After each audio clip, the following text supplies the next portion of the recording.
সাধারণত আমরা জানি যে এমআই হলে ইসিতে এসটি এলিভেশন দেখা যায়। আসলে এসটি এলিভেশনটা কীভাবে আসে সেটা আমরা আজকে জানবো, যে প্যাথোফিজিওলজি অফ এসটি এলিভেশন। তো নর্মালি আমরা জানি একটা সেলকে ডিপ্লেস করার সময় অ্যাকশন পোটেনশিয়ালটা কীভাবে তৈরি হয়। একটা সেলের মধ্যে সোডিয়াম আয়ন যখন এন্ট্রি করে তখন আমার কী হয়, ডিপোলারাইজেশনটা হয়। হ্যাঁ, মেনলি কার্ডিয়াক সেল ডিপোলারাইজেশন সব।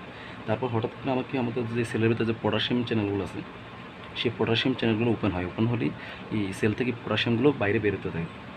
তখন আস্তে কিছুটা রিপোলারাইজেশন হতে স্টার্ট করে ঠিক ওই টাইমেই আমার সেলের ভিতরে ক্যালসিয়াম চ্যানেলগুলো সেগুলো ওপেন হয়ে যায়। ওপেন হয়ে গেলে সেই ক্যালসিয়াম নর্মালি কী হয়, আমাদের যে ক্যালসিয়াম চ্যানেলগুলো আছে এই ক্যালসিয়াম চ্যানেল দিয়ে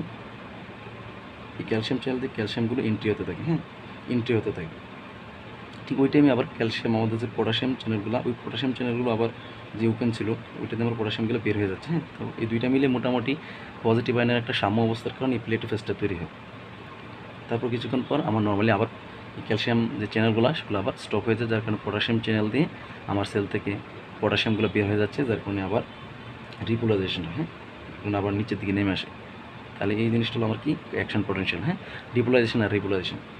তাহলে ডিপোলারাইজেশনের সময় কী হচ্ছে, আমার সোডিয়াম আয়নটা ইনক্রিজ মানে এন্টার হচ্ছে সেলের মধ্যে। হ্যাঁ, আর পটাশিয়াম আয়নটা ডিপোলারাইজেশনের সময় সেল থেকে বের হয়ে যাচ্ছে। তো মেনলি এই কারণে। তো আমার নর্মালি একটা সেলের মধ্যে যদি ফিজিওলজিটা দেখি, তো নর্মালি একটা সেলের মধ্যে কী হয়, আমার নর্মালি অ্যাকশন পোটেনশিয়ালের মাধ্যমেই আমার সেলের মধ্যে কী ঢুকছে, মানে সোডিয়াম আয়নটা সেলের মধ্যে ঢুকছে এবং পটাশিয়াম আয়নটা সেল থেকে বের হয়ে যাচ্ছে। হ্যাঁ, পটাশিয়াম আয়নটা সেল থেকে বের হয়ে যাচ্ছে।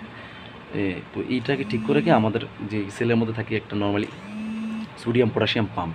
তো এই সোডিয়াম পটাশিয়াম পাম্প কী করে আমাদের সেল থেকে 3টা সোডিয়ামকে বের করে দেয়, আর পটাশিয়াম যে আয়নটাকে ওইটাকে সেলের ভিতরে এন্টার করতে দেয়। হ্যাঁ, তো যার কারণে আমাদের কোনো একটা সেল যদি টিকে থাকতে হয়, মানে তাহলে এই সোডিয়াম পটাশিয়াম যে পাম্পটা, ওই পাম্পটা সচল থাকতে হয়। হ্যাঁ, তো এই সোডিয়াম পটাশিয়াম পাম্পটা যদি কোনো সেলের মধ্যে এমআই হয়, হার্টে এমআই হলে ওই হার্টের সেলগুলো মারা যায়, তখন সোডিয়াম পটাশিয়াম যে পাম্পটা আছে ওই পাম্পটা কাজ করতে পারে না। কারণ সেল সচল থাকতে হলে কী দরকার, আমাদের এটিপি দরকার।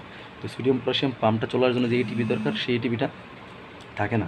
হ্যাঁ, এটিপিটা থাকে না, যার কারণে কী হয়, আমাদের সেলের ভিতর থেকে যে 3টা সোডিয়াম মানে সেলের ভিতরে যে এন্টার করতেছিল, যে অ্যাকশন পোটেনশিয়ালের সময় সেলের ভিতরে সোডিয়াম এন্টার করতেছিল, ওই সোডিয়াম সেল থেকে বের হতে পারতেছে না।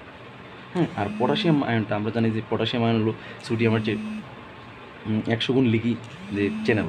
তো এই সাধারণত পটাশিয়াম আয়ন লিকি চ্যানেল দিয়ে ইজিলি এন্টার করে ফেলে। হ্যাঁ, তো তার মধ্যে মোটামুটি মানে সেলের মধ্যে সোডিয়াম বের হতে পারতেছে না, কারণ সোডিয়াম বের হতে গেলে এটিপি যে এনজাইম সোডিয়াম পটাশিয়াম পাম্প কাজ করে, সেই সোডিয়াম পটাশিয়াম পাম্পটা তো চালানোর জন্য এটিপি নাই, কারণ সেল মারা গেছে। তো তুলনামূলকভাবে সোডিয়াম এবং পটাশিয়ামের কনসেন্ট্রেশন সেলের ভিতরে মানে একটু বাড়তি, মানে মোটামুটি এসটি এলিভেশন ইন্ডিকেট করে আমার পার্শিয়ালি ডিপোলারাইজড একটা অবস্থা, যার কারণে আমাদের এই যে নর্মাল যে ইসিজিতে, এই যে অ্যাবনর্মাল ইসিজিতে, হ্যাঁ, যে এসটি এলিভেশন নিচের দিকে না নেমে ডিরেক্ট উপরে উঠে যায়। হ্যাঁ, মানে পার্শিয়ালি ডিপোলারাইজ হওয়ার কারণে মোটামুটি একটা পজিটিভ ডিফ্লেকশন, এটা তো আমার আইসোলেটেড নেই, নর্মালি পজিটিভ একটা ডিফ্লেকশন দেখা যায়। তারপর কিছুদিন পরে সেটা আবার বেস লাইনের দিকে নিচে দিয়ে ঠিক হয়ে আসে। কারণ আমরা জানি কি এসটি এলিভেশন মানে হলে তো ইনফ্রাকশন হয়ে যায়, একদম সেল মারা যায়, তখন পরে সেল মারা গেলে তো সোডিয়াম অ্যান্ড পটাশিয়াম এগুলো তো আর থাকে না, পরবর্তীতে এগুলো আবার নর্মাল ঠিক হয়ে যায়।